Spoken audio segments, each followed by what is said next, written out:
Halo semuanya, salam sehat dan tetap semangat. Pada video kali ini kita akan membahas tentang sintesis protein. Tapi sebelumnya jangan lupa subscribe, like, dan komennya ya. Terima kasih. Sintesis protein atau ekspresi gen. Seperti yang sudah kita pelajari bahwa gen mengandung informasi genetik. Ekspresi gen merupakan proses di mana informasi yang dikode di dalam gen tersebut diterjemahkan menjadi asam amino atau protein. Ekspresi gen memiliki dogma sentral, disebut dengan dogma sentral biologi atau dogma sentral ekspresi gen. Ada dua, yang pertama adalah transkripsi, merupakan transfer informasi genetik dari DNA menjadi RNA. Pengubahan DNA menjadi RNA. Yang kedua adalah translasi, penerjemahan informasi genetik yang terdapat pada mRNA ke dalam polipeptida. Berarti pengubahan mRNA menjadi polipeptida atau protein. Oke, diingat transkripsi dan translasi. Ini adalah gambaran dari sintesis protein. Seperti yang sudah kita pelajari, DNA adalah struktur yang panjang. Segmen DNA yang mengandung informasi genetik itu adalah gen. Gen ini akan menjadi template atau cetakan, ditranskripsikan, diubah menjadi mRNA, kemudian ditranslasikan, dihasilkanlah protein. Transkripsi merupakan sintesis RNA dari salah satu rantai DNA yang berperan sebagai cetakan atau disebut dengan template, dan proses ini terjadi di inti sel atau nukleus. Ada 3 tahap. Yang pertama adalah tahap inisiasi atau disebut dengan tahap permulaan. Tahap inisiasi ini adalah ketika RNA polimerase menempel pada daerah promotor. Daerah promotor inilah yang akan menentukan titik awal terjadinya transkripsi atau disebut sebagai penentu start point-nya. Selain sebagai start point, promotor ini juga berperan menentukan untai DNA yang berperan sebagai template-nya atau sebagai cetakan. Ketika RNA polimerase sudah melekat di daerah promotor, maka RNA polimerase akan membuka untai DNA. Dilanjutkan dengan tahap yang kedua adalah elongasi. Elongasi atau pemanjangan. RNA polimerase akan membuka rantai DNA, kemudian akan membaca kode genetik yang dibawa oleh template, membacanya dari arah 5 ke 3. Oke, akan terus dibaca seperti gambar berikut ini. Ini adalah proses elongasi, di mana 2 untai DNA sudah terbuka, yang bagian bawah inilah yang berperan sebagai template-nya. Kemudian arah transkripsinya dari arah 5 ke arah 3. Seperti yang kita lihat bahwa misalnya ketika DNA template adalah guanin, maka RNA-nya adalah pasangan basanya sitosin. Timin, pasangan basanya adenin. Atau kalau DNA-nya adenin, pasangan basanya bukan timin, tapi urasil. Ingat kemarin bahwa di RNA tidak ada timin, adanya urasil. Ini akan terjadi pembacaan terus sampai akhirnya adalah terminasi. Titik akhir, pada tahap ini RNA dilepas dan RNA polimerase juga sudah lepas dari DNA dan DNA kembali ke bentuk semula. Sampai pada tahap ini transkripsi selesai, pembentukan RNA dari DNA sudah selesai. Setelah proses transkripsi selesai, maka proses berikutnya adalah translasi yang terjadi di ribosom. Ribosom akan membaca kode yang ada pada mRNA hasil transkripsi dengan bantuan tRNA. Di ribosom akan diterjemahkan kode mRNA yang merupakan urutan dari nukleotida DNA ke dalam bentuk protein.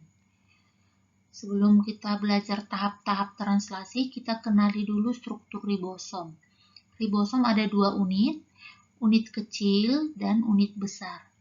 Di unit kecil inilah sebagai tempat pengikatan mRNA.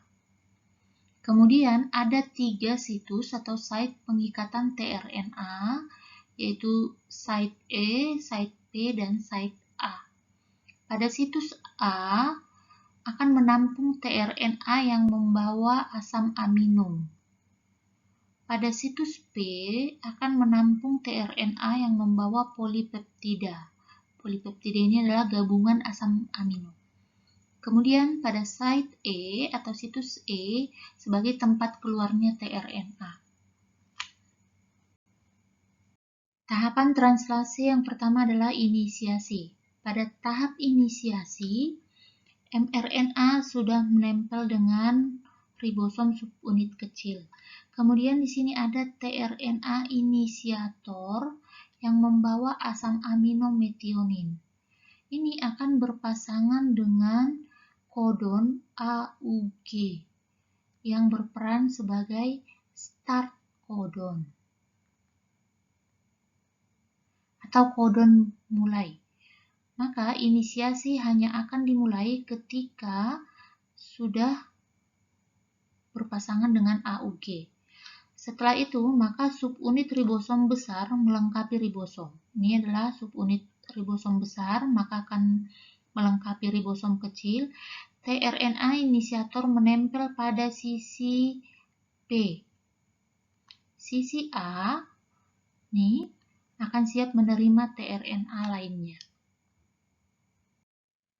Setelah tahap inisiasi selesai, maka akan masuk ke tahap elongasi atau pemanjangan. Asam amino tRNA mendekati ribosom dan menempel pada sisi A. Amino asid transferase. Nih, kemudian kehadiran asam amino tRNA mengikat kodon pada ribosom. Nih, kemudian ribosom mengkatalisis pembentukan ikatan peptida antara asam amino yang baru dengan ujung karboksil pada penambahan polipeptida pada sisi P. Nih, kemudian polipeptida tadi akan diikatkan kepada asam amino yang baru dibentuk, dan setelah itu tRNA ditranslokasikan ke ujung ribosom, bergerak bersama-sama mRNA, lalu tRNA yang tadinya berada pada ujung ribosom bergerak keluar bersama mRNA melalui ribosom. Tadi tRNA yang harusnya di site A pindah ke site P, yang di site P pindah ke site E, dan akan keluar. Karena tahap elongasi sudah hampir selesai. Setelah inisiasi, elongasi, maka yang terakhir adalah terminasi. Terminasi terjadi ketika ribosom mencapai kodon terminasi pada utas mRNA. Kodon terminasi itu adalah stop kodon.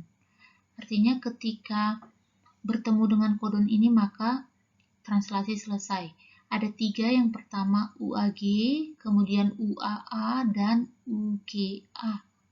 UAG, UAA, dan UGA.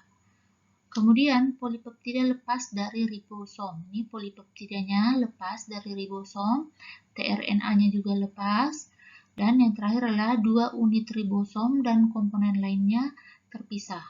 Unit besar, unit kecil, mRNA, dan faktor pelepasnya atau rilis vektornya terpisah.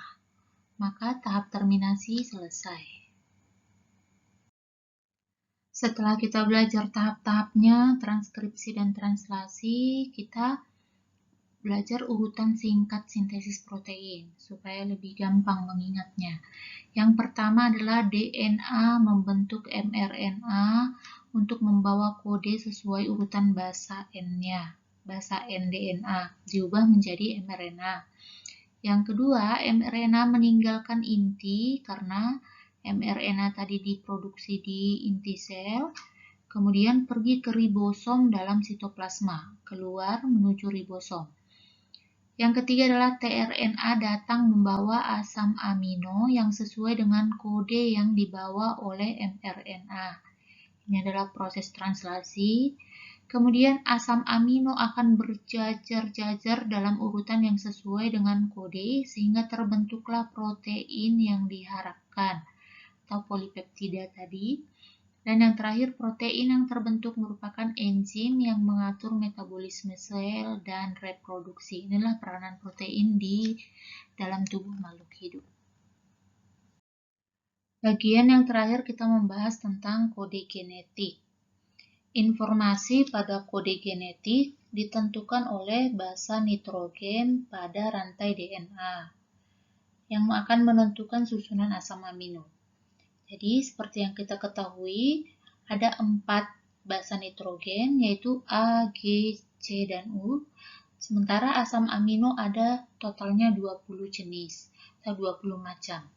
Maka jika sebuah kodon hanya terdiri dari satu nukleotida, akan didapatkan 4 kodon.